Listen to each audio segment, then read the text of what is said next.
नमस्कार साଙ୍ଗमाने जय जगन्नाथ। मुझे आपण मानक पाखक आनिछि एक सुंदर कथारिया आसंतु सुनिबा। आशीर्वाद ही विजय। महाभारत युद्ध पर कौरव माने पांडव मानक भितर प्रस्तुति चली था। कौरव पक्षर मुख्य युवराज दुर्योधन एथिपाई व्यापक आयोजन कर सारी थांती। बहु राज्यर राजा माने कौरवों के पक्ष समर्थन कर हस्तिना नगर रे आसी पहुँचु थांती।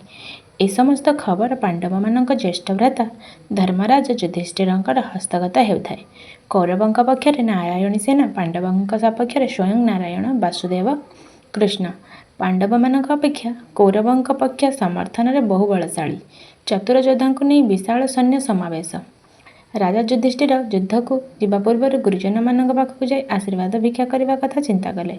से दिने से पांडव शिविर एकाकी बाहरी कौरव शिविर आड़ को आगे चलिए। यह देखी अन्य भाई मैंने खूब चिंतार पड़गले। से चिंता करते कि युद्ध तो आरंभ होगा अधिक समय नहीं, अथच एपरी एक समय ज्येष्ठव्रत कौरव आड़ को कहीं आगे जाऊँच। सखा कृष्ण दूरे थाए सबू दृश्य को अवलोकन करथांती आ मने मने हसुथांती। से पांडव भ्राता मानक कहिले कि एथिरे तो कौनसी चिंता करिवार कारण ही नहीं। से हेउचंती धर्मराज, तेणु ए समय से किछि निजस्व कर्तव्य करिवे। अतएव सेथिपाई कौनसी कथा चिंता करिवा भूल। सखा कृष्णकर एपरी कथारे पांडव शिविर जदिवा चिंताशून्य हेला, तथापि भी बड़ भाईंकर फेरिबा पथ को अपेक्षा रहिला। एणे युधिष्ठिर कौरव शिविर आड़ को आसुथिबार देखि कौरवाधिपति दुर्योधन मने मने आनंदित हेबाकु लागिले एवं से भाबुथिले जे युधिष्ठिर तांको पाखकु केवल भୟରେ ही संधि प्रस्ताव नहीं आसुछंती। मात्र जेतेबेले युधिष्ठिर सीधा पितामह विष्णुଙ୍କ शिविर आड़क चलीगले, सेतेबेले तांको चिंतार जवनिका पड़िला। युधिष्ठिर जाई भीष्मଙ୍କ पाखरे पहुँचिला बेलकु पितामह भीष्म तांको शिविर रे अन्यमनस्क थांती। तेणु से युधिष्ठिर प्रथमे पितामहଙ୍କ प्रणाम करिबा परे से चिंता त्याग करी युधिष्ठिरଙ୍କୁ देखि हसी उठिले। तापर युधिष्ठिर तांको शिविर रे पहुँचिबार कारण सह से युद्ध पई केते दूर प्रस्तुत होइछंती ताहा भी जानिबा पई चाहिले पितामह भीष्म। एथिरे उत्तर देई धर्मराज कहिले, पितामह आपण इच्छा मृत्युर वर प्राप्त होइछंती, सेथिपाई मु आपणଙ୍କ विरोधरे युद्ध करिबा पई चिंता करी अवश्य होई पडुछि। तेणु आपणଙ୍କ अनुमति तथा कल्याण बिना युद्ध करिबा मो पक्षे संभव होइबो किपरि? अतएव आपण कृपा करी मते अनुमति तथा कल्याण करंतु। एही कथा सुनिबा परे पितामह भीष्म कहिले, पुत्र तुमे मोर धर्मनिष्ठार सह पालन करितबा हेतु तुमे तो ताहा पाइबार योग्य। आ तुमे जदि एतिके कार्य करि पारि न थांतो, तेबे तुमे केबे भी विजयी होई पारिबो नाही। तुमे आज जो कार्य करिछ सेतिपाई मु खूब प्रीत, अर्थात तुमे युद्ध कर एवं विजयी हो। ए छड़ा तुमे तो जानिछ जे मु प्रतिज्ञाबद्ध तथा कौरव मानक अन्नरे प्रतिपालित, तेणु मु तुम विरुद्धरे मो अस्त्र धरिबा पई बाध्य। तेबे मोर गोटिए कथा, तुमे पक्षरे रही युद्ध करिबा पई प्रार्थना न करी आउ जो सब विषय चाहिबो ताहा मु निश्चय पूरण करिबि। धर्मराज कहिले, एकथा मु ठीक बुझिछि पितामह, तथापि भी आपणଙ୍କ विरुद्धरे अस्त्र धरिबा मो पक्षरे केमिति संभव हेबो?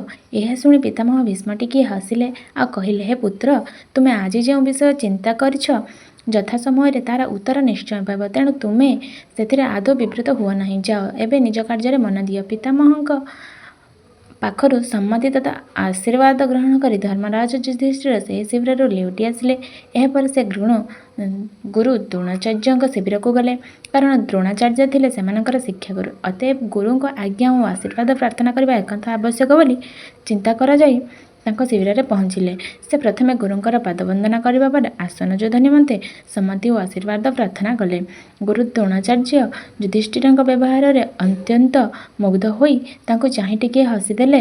युधिष्ठिर अत्यंत विनम्रतार सह कहिले, गुरुदेव आपण हेउछन्ती हमर शिक्षा गुरु।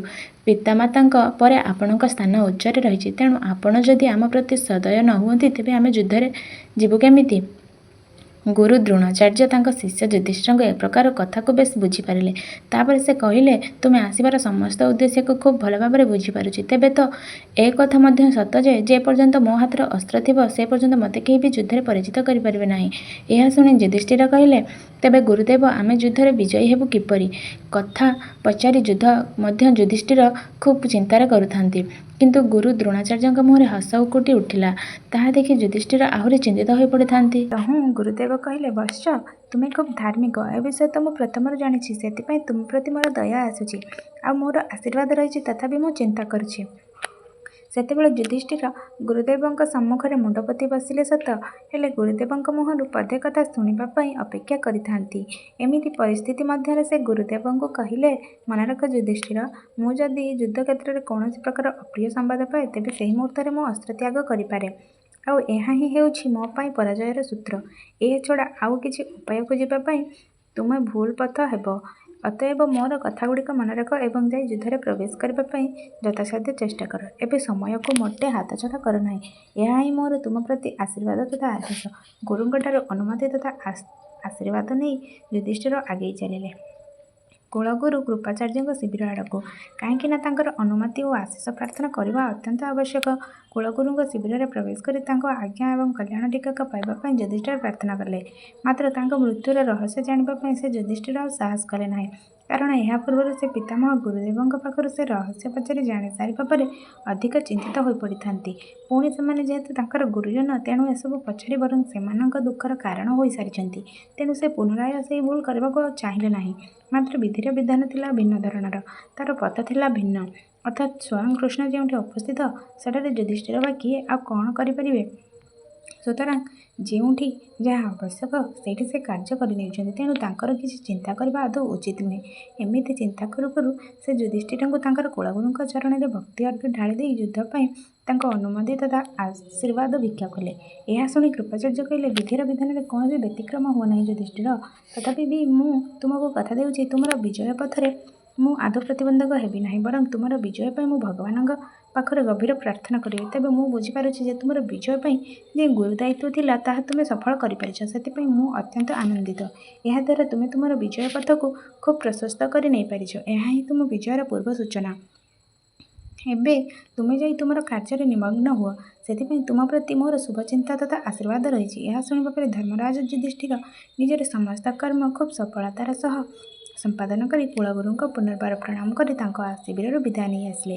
ଆସିବା ପଥରେ ସେ ଚିନ୍ତା କରୁଥାନ୍ତି, ଗୁରୁଜନମାନଙ୍କ ସମାଧି ତଥା କଲ୍ୟାଣ ହିଁ ଭବିଷ୍ୟତ ପଥକୁ ପୁଷ୍ପିତ କରିଥାଏ। ଏତିକିବେଳେ ସେ ପାଣ୍ଡବ ଶିବିରରେ ପହଞ୍ଚିବା ବେଳକୁ ତାଙ୍କ ଦୃଷ୍ଟି ସମ୍ମୁଖରେ ଛିଡ଼ା ହୋଇ ସଖା କୃଷ୍ଣ କୃଷ୍ଣଙ୍କ ମୁଖମଣ୍ଡଳରୁ ଚାହିଁ ଦେଖୁଥିଲେ ଲାଗି ରହିଥିଲା କେବଳ ହସ ଆଉ ହସ। ତେବେ ସାଙ୍ଗମାନେ, ଯଦି ଆଜିର ଭିଡ଼ିଓଟି ଆପଣମାନଙ୍କୁ ଭଲ ଲାଗେ ତାହେଲେ ଲାଇକ୍, ସେୟାର, ସବସ୍କ୍ରାଇବ୍ ନିହାତି କରିଦେବେ। ଆଉ ହଁ, କମେଣ୍ଟ କରିବାକୁ ଜମା ବି ଭୁଲିବେ ନାହିଁ।